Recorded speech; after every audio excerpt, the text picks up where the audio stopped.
नमस्कार, मैं हूं आंचल आनंद। बिहार में बीजेपी को बाय बाय करके भी नीतीश कुमार ने विधानसभा में बहुमत साबित कर दिया।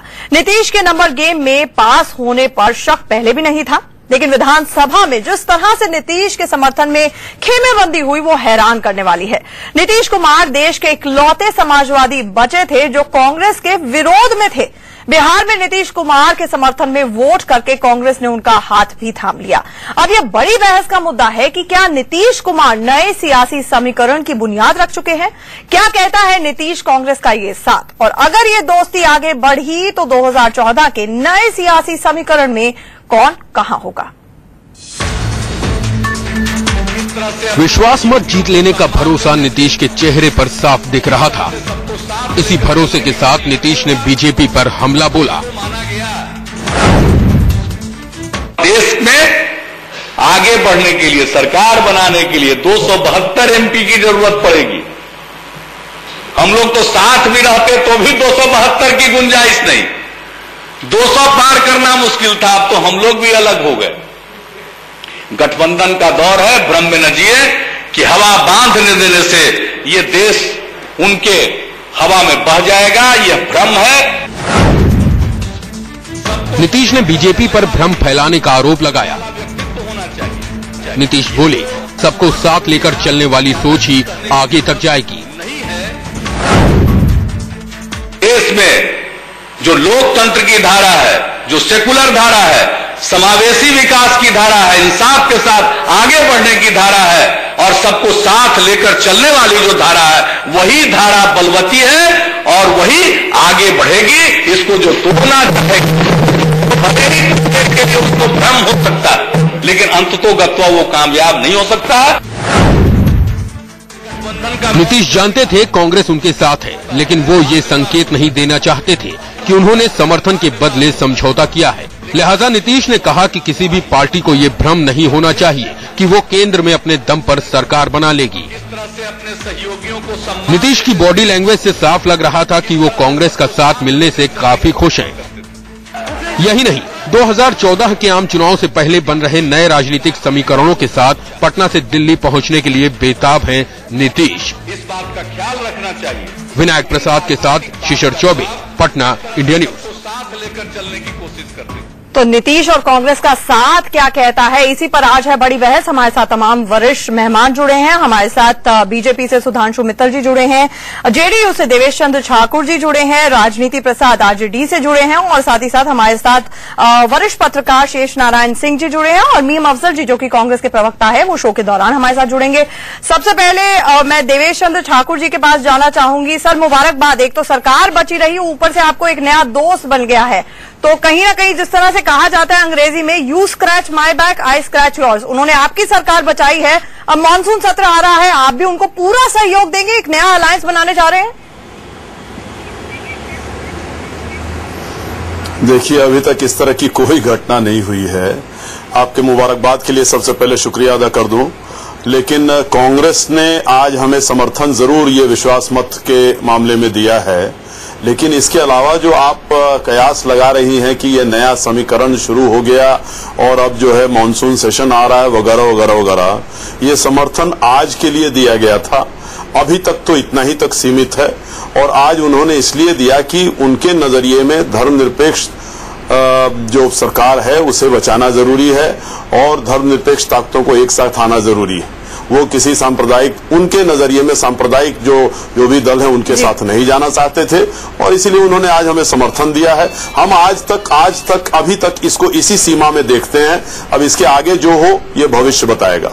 सुधांशु मित्तल जी मुस्कुरा रहे हैं, मैं उनके पास आऊंगी इसके बाद, लेकिन एक बात बताइए ठाकुर साहब कि वो आपको धर्मनिरपेक्ष मानते हैं, आप भी तो उनको धर्मनिरपेक्ष मानते हैं ना? और एक तरह से अगर सारे के सारे धर्मनिरपेक्ष सेकुलर लोग इकट्ठे आ रहे हैं, एक सेकुलर फ्रंट बन रहा है, तो आप भी तो उनका साथ देंगे ना जी? आज तक ऐसा कुछ नहीं है। मैंने आपको अभी तक कहा, आज तक की सीमा इतनी ही है। इसके आगे भविष्य में क्या होता है ये कौन जानता है। इसका भविष्य का इंतजार करें, जैसे जैसे कुछ होगा आपको पता चलेगा। आपको जैसे जैसे कुछ होगा, यानी संभावनाओं को रूल आउट नहीं कर रहे हैं, आने वाले वक्त में हो सकता है। आखिर भविष्य के बारे में, राजनीति की भविष्य कौन जानता है? राजनीति में कहा जाता है भविष्य हमेशा संभावनाओं से परिपूर्ण होती है। बिल्कुल, संभावनाएं ओपन रखिए। सीमा मैंने आपको बता दी, इसके भविष्य में क्या है भविष्य जी। अच्छा, सुधांशु मित्तल जी, आपसे ये जानना चाहेंगे आज क्या है, उसको आपको देखना पड़ेगा। अच्छा, उन्होंने संभावनाएं अपनी खुली रखी हैं सुधांशु मित्तल जी, इसलिए आपके पास आ रही हूँ। आपसे ये जानना चाहूंगी, आज आपको गम ज्यादा किस बात का है, कि दोस्त ने साथ छोड़ दिया, या फिर इस बात का गम है कि दोस्त जाकर दुश्मन की गोद में बैठ गया? ऐसा है, हमें तो बेवफाई का गम है। हम बावफा थे, ये बेवफा निकले। लेकिन छोड़िए, जो हो गया वो हो गया। मैं तो ये जानना चाहता हूं कि ये विडंबना नहीं है क्या कि जो अपने को धर्मनिरपेक्ष कहते हैं वो जात की और धर्म की राजनीति कर रहे हैं, और हमें ये जो जिनको ये सांप्रदायिक कहते हैं, हम विकास की राजनीति कर रहे हैं। ये भी कमाल की चीज है। अब चालू करते हैं, हम तो सांप्रदायिक हैं, कांग्रेस धर्मनिरपेक्ष है, अभी उनका इन्होंने सहयोग लिया। 5000 सिख दिल्ली में मरवा दिए जाएं, वो धर्मनिरपेक्षता है? कोई बात नहीं, मैं मानता हूं। MIM से आप, जो कि मुस्लिम समुदाय से संबंधित पार्टी है, उससे आप आंध्र में समझौता करते हैं और वो धर्मनिरपेक्ष है? मैं मानता हूं। केरला कांग्रेस से आप समझौता करके सरकार में उनके साथ बैठे हुए हैं, केरल के अंदर, जो कि क्रिश्चियन पार्टी है, ये धर्मनिरपेक्षता मैं मानता हूं। AUDF असम में धर्मनिरपेक्ष है, वो मैं मानता हूं। तो अगर इनकी धर्मनिरपेक्षता की ये परिभाषा है, तो हम तो भैया सांप्रदायिक ही बने। आप सांप्रदायिक ही बने हैं। सुधांशु मित्तल जी ने बहुत अहम बात यहाँ पर बोली है। अगर ये परिभाषा है ना, पूरा समझ लीजिए। अच्छा, अगर धर्मनिरपेक्षता की ये परिभाषा है, और दूसरा बिहार की राजनीति के अंदर आप कांग्रेस का दामन थाम के जाए तो कोई गम नहीं है। कम से कम साफ तो बात करिए, कल क्या होगा, कल की क्या संभावना, ये कुछ नहीं है। अगर आप लोगों ने बयान सुना होगा इनका, बेनी प्रसाद वर्मा जी का, तो इससे पहले कि इन्होंने समझौता तोड़ा था, उन्होंने तो तभी कह दिया था कि हमसे बात हो चुकी है, और हमसे बात होने के बाद ही तो ये करा जा रहा है।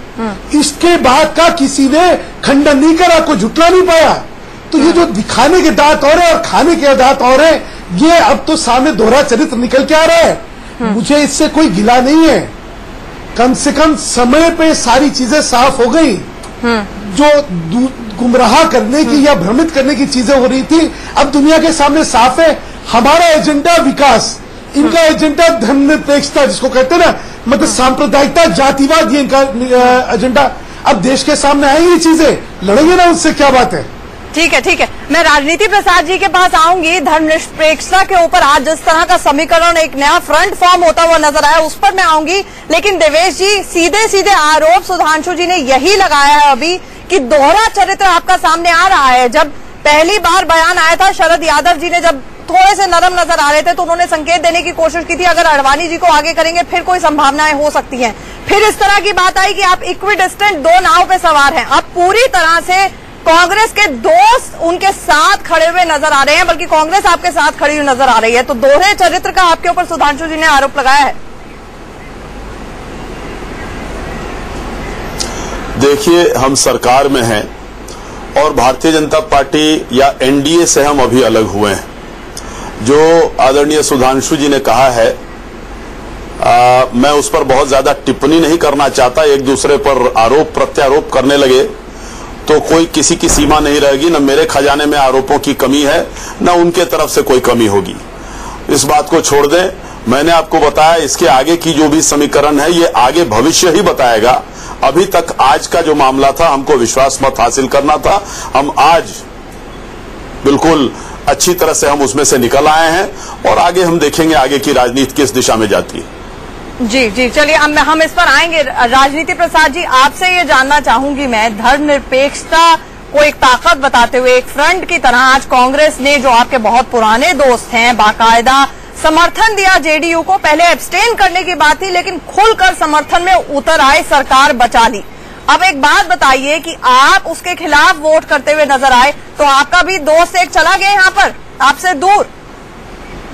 देखिए, अभी अभी इस बात पे बहुत ज्यादा टिप्पणी नहीं हो सकती, क्योंकि एक सामयिक मामला था। अभी कांग्रेस ने एक सामयिक मामला को हल किया है और कोई बात नहीं है। ऐसा नहीं मानना चाहिए कि कांग्रेस सदा के लिए हम लोगों से चली गई। एक सामयिक मामला था, उसको लगा कि सांप्रदायिक पार्टी से अलग हट गया है तो उसने वोट कर दिया। ऐसा नहीं है, ये परमानेंट वो चीज नहीं हो सकता है। और ये मैं कहना चाहूंगा कि नीतीश कुमार की सरकार किसी माने में, और नीतीश कुमार खुद किसी माने में, जब वो दोहरा चरित्र है उनका कि अडवाणी को बनाओ तो हम मानेंगे, उनको बनाओ तो हम मानेंगे, इसका मतलब ये हुआ कि वो अभी भी बीजेपी के पलड़ा में जा सकते हैं। इसलिए अभी ये कहना कि कांग्रेस ने साथ दे दिया, कांग्रेस ने उनको वोट कर दिया, ऐसा अभी हम लोग ऐसा नहीं कह सकते हैं कि अभी ये फाइनल डिसीजन कांग्रेस का है। मतलब फाइनल डिसीजन कांग्रेस का नहीं है, आप कांग्रेस के साथ जरूर है, भले ही कांग्रेस आपके साथ ना हो। राजनीति जी नहीं, अभी तो हम लोग यूपीए में साथ हैं उनके, अभी हम लोग साथ हैं। एक सामयिक घटना घटी है, उसमें उन्होंने साथ दिया है, इतना ही बात है और कोई बात नहीं है। चलिए, ज्यादा कुछ रीड नहीं कर रहे हैं। मैं शेष नारायण जी के पास आऊंगी। सुधांशु जी कुछ कहना चाह रहे हैं, फिर शेष नारायण जी के पास। जी देखिए, इस स्थिति में मुझे वाकई बड़ा आश्चर्य और तरस भी आता है कि लोजपा और आरजेडी ये दोनों की क्या स्थिति रहने वाली है। ये बेगानी वो कहते हैं पराई दीवानी में अब्दुल्ला दीवाना होता है ना, बेगानी शादी में अब्दुल्ला दीवाना हो गई। बेगानी शादी में अब्दुल्ला, हाँ, बेगानी शादी में अब्दुल्ला दीवाना। यूपीए इनसे समर्थन मांग नहीं रहा, ये जबरदस्ती समर्थन दे रहे हैं। यूपीए ने तो कहा नहीं कि आप हमारे साथ आइए, क्योंकि अगर यूपीए में होते तो अभी तक तो इनमें सब जन मंत्री बन गए होते, लेकिन यूपीए ने इनसे समर्थन। ये नंबर गेम है ना, उनके पास 4 सांसद हैं, जेडीयू के पास 20 हैं, तो कांग्रेस किसका समर्थन लेना चाहेगी यूपीए में? मैं वही कह रहा हूँ। तो आज तक इनकी आस का ये केंद्र था कि भाई शायद कभी यूपीए की तरफ से हमारे पास भी एक वो निमंत्रण आ जाएगा और हम भी कहीं चले जाएंगे। लेकिन अब जेडीयू आने के बाद तो इनकी सारी आस्थाएं जो है, या आस का जो केंद्र था, वो तो बिल्कुल ही ध्वस्त हो गया। तो इनकी स्थिति तो इतनी दयनीय हो गई है कि अब तो किसको ये सांप्रदायिक कहेंगे और किसको जो है ये धर्मनिरपेक्ष कहेंगे। आज तक जो थे वो कांग्रेस सांप्रदायिक नहीं थी, धर्मनिरपेक्ष थी। आज तक जेडीयू सांप्रदायिक थी क्योंकि वो हमारे साथ थी। अब जेडीयू और कांग्रेस साथ हो रही है, उसको अब ये क्या कहेंगे, सांप्रदायिक कहेंगे या धर्मनिरपेक्ष कहेंगे, ये अब देखने वाली बात है। तो ये जो पोटपुरी हुई है वहां पे बिहार की, इसका जो परिदृश्य है वो इतना हास्यप्रद होने वाला है, क्योंकि इन सारी राजनीतिक संगठनों ने अपनी नैतिकता को तिलांजलि दे दी है। चलिए, बिल्कुल सही टाइम पर मीम अफजल जी हमारे साथ कांग्रेस से जुड़ रहे हैं। बिल्कुल, आपने इतने आरोप लगाए, बिल्कुल सही टाइमिंग है सर मीम अफजल जी आपकी जुड़ने की हमारे साथ। आपसे सबसे पहले जानना चाहूंगी, आपने तो बड़ा खेल कर दिया। कल तक ये बात थी कि एब्सटेन करेंगे कांग्रेस के विधायक, आज तो खुलेआम समर्थन में हम साथ हैं, वहां पर सपोर्ट कर दिया। तो आपने दोस्ती का हाथ बढ़ाया है, आगे एक नया समीकरण बनता हुआ तो नजर आ रहा है ना? देखिए, हमने कल ऐसी कोई बात नहीं कही थी कि हम एब्सटेन करेंगे, जैसा कि आप कह रही हैं। और आज हमने जो फैसला लिया, उसका फैसला इसलिए लिया जो आप लोग पहले ही डिस्कस कर चुके हैं। सर, अशोक चौधरी जी के हवाले से ये खबर आई थी, नहीं हो पा रहा था। अशोक चौधरी जी के हवाले से ही एक खबर आई थी, सूत्रों के हवाले से लगातार दिन भर हम चला रहे थे, बाकायदा हमारे रिपोर्टर्स की बात हो रही थी, ये बात साफ हो चुकी थी कि एब्सटेन करेंगे, लेकिन आज तो बिल्कुल खुलेआम समर्थन दिया ना। देखिए, मैं कांग्रेस का प्रवक्ता हूं, कह रहा हूं जी कि ऐसा कुछ नहीं था कि हम एब्सटेन करेंगे या हम वोट करेंगे या नहीं करेंगे, ऐसा कुछ भी नहीं था। ये रात में सब चीज का जाहिर है कि मशवरा हुआ और उसके बाद ये फैसला लिया गया। और जैसा कि यहाँ कहा गया है कि हमने इसको सरकार को बचाने का फैसला इसलिए किया है कि ये हम चाहते हैं कि एक जो सांप्रदायिकता का जो माहौल है वो ना बढ़े। दूसरी और अहम बात है, मैं कहना चाहता हूँ जी कि इसको सिर्फ ये ना समझा जाए कि सांप्रदायिकता का माहौल। देखिए, बिहार के अंदर कल जो कुछ हुआ बीजेपी ने बंद किया, काफी वहां झगड़ा भी हुआ। हमको ऐसा लगता था कि बिहार के अंदर अवाम को इसका नुकसान पहुंचेगा अगर सरकार नहीं रहेगी तो, और हम ये चाहते हैं बुनियादी तौर पर कह चुके थे कि भारतीय जनता पार्टी और जेडीयू की लड़ाई में, भारतीय जनता पार्टी और जेडीयू की लड़ाई के अंदर बिहार के अवाम का नुकसान ना हो, अवाम को क्षति ना पहुंचे। एक सरकार रहेगी और सरकार अगर वो रहेगी, चलेगी, तो जाहिर है कि इस किस्म की जो बिहार को नुकसान होने का अंदेशा है उससे लोग बचे रहेंगे।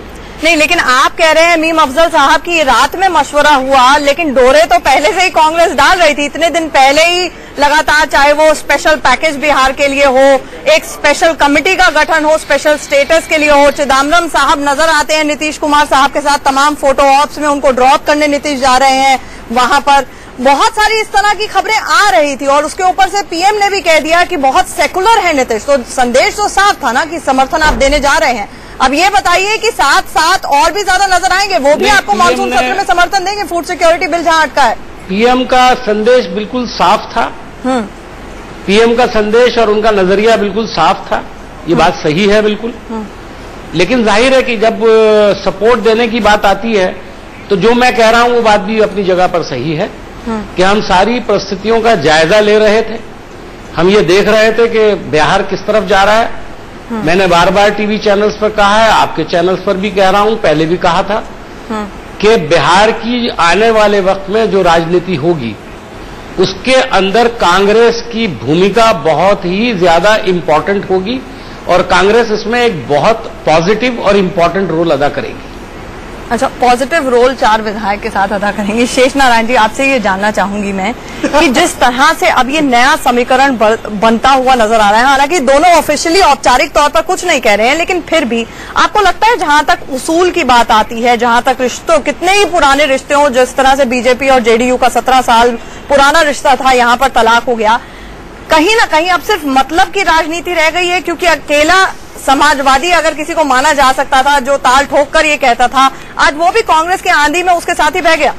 नहीं, वो अब ये लोग नेता लोग हैं, इनकी बातों को अब इनके पर्सपेक्टिव में कहेंगे और किसी भी बात को किसी भी तरह से कहने के ये लोग आचार्य हैं, तो उस पर मेरा ख्याल है हम लोग न करें। बस एक बात इसमें मैं ये कहना चाहता हूं कि लालू प्रसाद यादव और नीतीश कुमार, मोहन प्रकाश, ये तीनों लोग 40 साल पहले घनिष्ठ मित्र थे और 1989 में ये सारे लोग इकट्ठा थे कि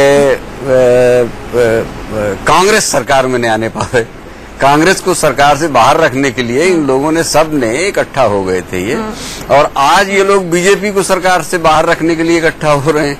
ये है इसका सारा तत्व। तो उसके लिए कब क्या शब्दावली प्रयोग होगी, उसके लिए एक लालू प्रसाद जी की एक घटना, लालू प्रसाद जी को जब देवेगौड़ा साहब ने पार्टी से निकाल दिया तो काफी निंदा की उन्होंने, उल्टा सीधा बोले, और एक बार प्रेस कॉन्फ्रेंस में फिर एकता हो गई, देवेगौड़ा के साथ बैठे थे तो हम लोगों ने पूछा कि आप तो इनको बहुत खिलाफ बोलते थे। तो लालू प्रसाद, अब कठिन सवाल था, आप क्या बोलते, देवेगौड़ा की तारीफ कर रहे थे, तो उन्होंने कहा भैया जब इन्होंने हमको पार्टी से निकाला था तो हम इनकी आरती उतारते। तो आज भी वही है कि आज जो है बीजेपी अलग थलग पड़ गई है और कांग्रेस की खेल में, अब वो जो कहने कांग्रेस के झांसे में आ गई, तो ठीक है भाई, राजनीति में आप जब सत्ता की राजनीति कर रहे हैं, इसमें तो किसी को कोई मुगालता है नहीं कि इनमें से कोई भी पीपुल्स पॉलिटिक्स में है। सत्ता की राजनीति में जब संख्या महत्वपूर्ण है तो संख्या के खेल में कांग्रेस ने फिलहाल इस राउंड में बीजेपी को पटकनी दे दी है और उनकी समझ में आ ही नहीं रहा कि करें क्या। मैंने आज आपकी समझ में सुधांशु जी आ नहीं रहा है, करे क्या? उधर प्रधानमंत्री कह रहे हैं no permanent enemies, no permanent friends, उधर नीतीश कह रहे हैं कि राजनीति में बदलते देर नहीं लगती, तो दोनों ने संकेत दे दिया, आप क्या करेंगे? सुधांशु जी आप ही। मैं यही आपसे मैं बार बार यही कहना चाह रहा हूं कि जामा ना पहनाइए सांप्रदायिकता का, धर्मनिरपेक्षता का, ये सब शब्दों को फिर अब्यूज ना करिए, मिसयूज ना करिए। कहिए ये राजनीति है, इसमें नंबर का गेम है, हमारी नंबर की जो है मजबूरियां है और इसलिए हम समर्थन कर रहे हैं, हमें सत्ता की राजनीति करनी है। आप जो है ये शब्द जो है सांप्रदायिकता, धर्मनिरपेक्षता, इसको इतनी बार इतना भद्दा आपने इसका मिसयूज करा है कि इससे घृणा आने लगती है। अरे कुछ ईमानदारी कई लोगों की आंखों में धूल ना झोंकी है। अच्छा जी, 4 सीट लेके कांग्रेस 224 के हाउस में 4 सीट लेके कांग्रेस क्या बड़ी बड़ी बातें कर रही है। अभी तक किसी ने इस बात लेकिन वो 4 लाइफलाइन देने के लिए बहुत अहम थी सरकार को। बेनी प्रसाद 4 सीट में ही आपको कहा ना, अभी प्रसाद वर्मा जी की बात हमारी जो एंकर है उन्होंने कहा 4 सीट में ही आपको तसल्ली दे दी है। खंडन करा किसी ने नहीं, वो 4 सीट बहुत अहम थी लाइफलाइन एक्सटेंड करने के लिए नीतीश सरकार किसी ने खंडन नहीं करा। और जहां तक और देखिए जहां तक कांग्रेस का सवाल है, ये 4 समर्थन देते या नहीं देते, सरकार तो वैसे ही नहीं गिरने वाली थी। हमने पहले ही क्या रखा था, तो सरकार गिरने ना गिरने में इसमें तो कोई विषय ही नहीं था। असली है कि क्योंकि जनता दल यू का इनको समर्थन लोकसभा के लिए चाहिए, जहां की इनकी नैया जो है सापा बसपा के हाथ में, उनमें से कोई विड्रॉ करेगा तो गिर जाती। तो इसलिए उनके पास एक बफर आ गया, या हम तुम्हें देंगे तुम हमें देना। अरे कोई बात नहीं, देवेश जी गिला नहीं है। देवेश जी यहाँ पर यही है, बातचीत ईमानदारी से करिए। देवेश जी, ईमानदारी नहीं है, ऑपरचुनिज्म का आपके ऊपर पहले ही आरोप लगा चुकी है बीजेपी। साफ तौर पर कह रही है कि you scratch my back I scratch yours. यहाँ पर आपको समर्थन मिला है, केंद्र में आप मानसून सत्र सर पे है, आप बाकी का समर्थन कांग्रेस को यूपीए को देंगे। इस पर सांप्रदायिकता और धर्मनिरपेक्षता जैसे शब्दों के इस्तेमाल की गुंजाइश नहीं है। सुधांशु जी का कहना सारा जो है संभावना है। अब हमको क्या शब्द बताना है, हमको अपने राजनीति में क्या शब्द का इस्तेमाल करना है, क्या नहीं करना है, हमको किसी भारतीय जनता पार्टी से सीखने की जरूरत नहीं है। उनको जो अपना शब्द इस्तेमाल करना है करें, हमको जो अपना शब्द इस्तेमाल करना है हम करेंगे। और इससे कोई अगर ये इतना खराब लगता है तो आपने खुद कहा कि हाँ ठीक है, अगर यही धर्मनिरपेक्षता है। नहीं, आप सवाल कैसे, आप हमारे सामने, आप हमारे प्रतियोगी हैं तो हम आपको बकश कैसे दे देंगे? आपको क्या सत्ता देके थाली में रख के क्या चांदी के थाली? बिल्कुल ना कमाल है आपका। आप सहयोगी थे, प्रतियोगी है आप हमारे, आप कॉम्पिटिटर हैं, वो हुए एकदम लेके इसके गलतफहमी में मत रहिए। इतनी आसान से नहीं राजनीति होती और जिंदगी चलती है। सियासत इतना आराम से नहीं चलती। आप इतना निश्चित, इतना मत घबराइए किसी के कुछ कहने पर, इतना मत नर्वस होइए। मुझे बहुत अच्छा लगा कि कम से कम आप ईमानदारी में ये कह रहे हैं। सुधांशु जी सियासत ऐसे नहीं करती है, उन्होंने कह दिया आपके मशवरे की जरूरत नहीं है, आप प्रतियोगी हैं। हमारी निमामा ने कहीं कोई कमी नहीं है, आप प्रतियोगी हैं। यहाँ पर देवेश जी ने कह दिया है वो करेंगे। हेलो, मुझे तो बहुत खुशी है कि ईमानदारी से कहिए, आप हमारे प्रत्याशी हैं, आप हमारे प्रतिद्वंदी हैं, हम आपको हर इल्जाम लगाएंगे, मुझे कोई दिक्कत नहीं है। लेकिन आप जो है नाटक न करिए, हमें बेवफा न कहिए। अरे नाटक बेवफा न कहिए, बेवफा निकले। पूरी देश देख रही है सुधांशु जी को नाटक कर रहा है, पूरा नाटक, 13 दिसंबर 2003 सब कुछ लोगों ने देख लिया। 13 दिसंबर 2003 के बाद देश ने देख लिया कि नीतीश कुमार जी का चेहरा क्या है। 13 दिसंबर 2003 के बाद किसी को भ्रम नहीं पड़ा बचा कि नीतीश कुमार जी वहां क्या कर रहे थे सत्ता की लालसा में, और उसके बाद कैसे बदल रहे हैं। तो सुनिए, ईमानदारी से कहिए हमारी राहें अलग है। सुधांशु जी, हम बेवफा हो न तुम बेवफा हो, मगर क्या करें, हमारी राहें अलग है। नहीं, हमारी राहें सियासत की हैं। इसमें बेवफाई आपने भी किया है, आप भी करेंगे, हर सियासत पार्टी करती है। हमने भी करी, आप जो हर सियासत पार्टी करती है, यहाँ पर आपने करी, हमने नहीं करी। अब सुधांशु जी, अगर आप हमको बात नहीं करने देना चाहते हैं तो मैं भी वही काम आपके साथ कर सकता हूँ। आप बोलिए तो मैं चुप रहता हूँ, मेरी बात सुनिए। जी देवेश जी बोलिए।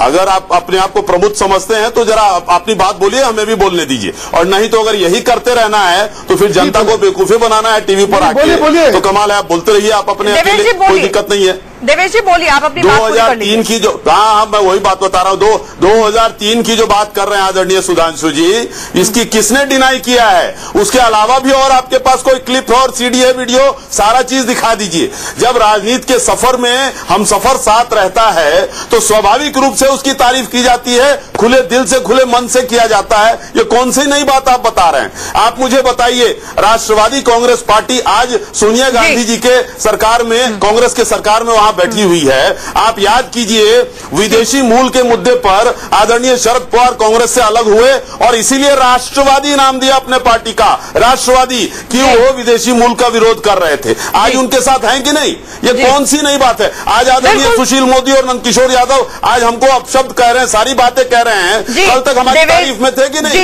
ये तो होता ही है राजनीति में, कौन सी नई बात आप साफ कर दिया। ये तो राजनीति में होता ही है, भले ही आप समाजवाद के अकेले जो जिसे कहा जा सकता है कस्टोडियन थे, और आप भी जाके कांग्रेस के साथ जिसके खिलाफ खड़े हुए थे उसके साथ चले गए। वक्त बहुत कम है, बिल्कुल एक शॉर्ट कमेंट लेना चाहूंगी। सुधांशु जी, एक लाइन में प्लीज।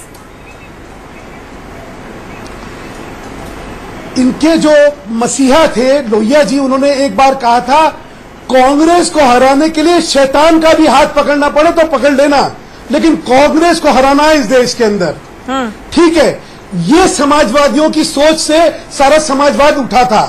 फिर इनकी सोच बनी सुधरो या टूटो। जो असल में क्या था, अब आप कह रहे हैं कि शैतान बीजेपी थी जिसका साथ इसी मानसिकता से ग्रस्त है, टूटो और मिटो। एक जमाना था कि 14 राजनीति प्रसाद जी आपके पास जाना चाहूंगी। राजनीति प्रसाद जी, क्या हो गई है? बहुत वक्त बहुत कम है। राजनीति प्रसाद जी, आपसे जानना चाहूंगी, ये जो नया समीकरण बना है और अगर मोदी अब जाते हैं बिहार में चुनाव प्रचार करने के लिए, तो आप जाहिर तौर पर जेडीयू के तो साथ ही नजर आएंगे ना, क्योंकि वो तो एक धर्मनिरपेक्ष पार्टी हो गई है। अब बहुत संक्षेप में अब देखिए ऐसी बात है, हमको बोलने दीजिए ना, हमको बोलने दीजिए। देखिए, ये जो सामयिक घटना जो घटी है, उससे भविष्य में कोई अंदाजा नहीं लगा सकती है, कोई अंदाजा नहीं लगेगा। ऐसा नहीं है कि कांग्रेस उसके साथ हो गया, सो बात नहीं है। आने वाले समय में सब जल्दी पर्दा हटने वाला है, कांग्रेस के सामने भी मीम अफजल जी, संभावनाएं खुली है जेडीयू के बिगर रोल के लिए आपके साथ। बस एक लाइन में, माफ कीजिएगा, वक्त बिल्कुल खत्म हो चुका है। देखिए, आज की तारीख में हमने जेडीयू को सपोर्ट दिया है जी, और उसकी वजह बता चुके हैं जी। फ्यूचर में क्या होगा इसका फैसला वक्त आने पर किया जाएगा। लालू प्रसाद यादव हमारे दोस्त हैं, उन्होंने हमारा साथ दिया है और हम उनकी बहुत कदर करते हैं, इतना मैं जरूर कहूंगा। चलिए, लालू जी को तो कम से कम संदेश दे दिया है कांग्रेस ने। भले ही नए दोस्त बना लिए हो, लेकिन पुराने दोस्तों को भी आश्वासन यहां पर मीम अफजल जी देते हुए नजर आए। आप सभी लोग इस चर्चा में हमारे साथ जुड़े, आपका बहुत बहुत शुक्रिया। वक्त इतना ही था हमारे पास बड़ी बहस में।